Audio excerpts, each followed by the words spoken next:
اینجا جای ضربه خوردگی یعنی. این تشخیص طبی گلدسته زلفقارова ساکن دهه غلوتی ناحیه واسه است.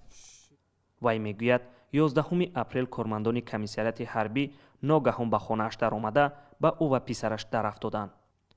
از ضربه های خورده‌اش 5 روز باز روی جایگاه بیستر است. برن دروازه برآوردن که اوس دخترم مرا قپیدن اوس دخترم ای مکتب اومد دخترم خچا بولشتا پرت بچه‌م اوس دوید اومد بچه‌م سیپی یگای دویده اومد یک هم کشتن گفت جور گفت پایت چه قپید پایت چه قپید که شترش زدن غلطید شتر دیم شوچ کرد که خود ماما بولشتا پرتون که شترش مادر رسید گفتم بچه‌م کشته نکنین.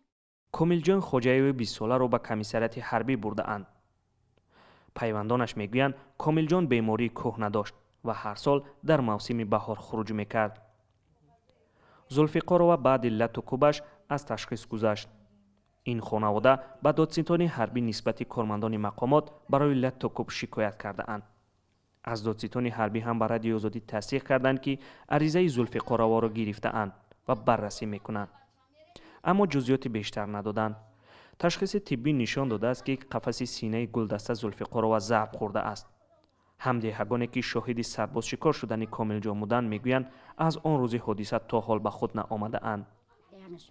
دروازه برآوردنش ایزا نکم خیلی بچه‌ش قپیدگی و دستش ایزا نک قپیدگی دستش هم گلک آن خیلی غوجی دستن همین موساش قپیدگیان خیلی کشدن ایرا برآوردن ایدگی میز الگو گلکود قپیدن ای موساش ای موساش کشدگی بعد در دستشون اونجا همسایه در دستش زد که بچه میکشنش گفت آخی اجباراً و با لط و کوب بردن ساکن ناحیه واسط در حال رخ داده است که در این شب و روز از دیگر شهر و ناحیه ها هم چنین موردها رسانه‌ای می شود. همه ساله در تاجیکستان 2 مرتبه جوانان به صف ارتش دعوت می شوند. کارشناسان میگویند شرایط نه آنقدر خوب خدمت حربی و وجود مهترسالاری میان عسکران و نظامیان جوانان را ارتش گریز کرده است.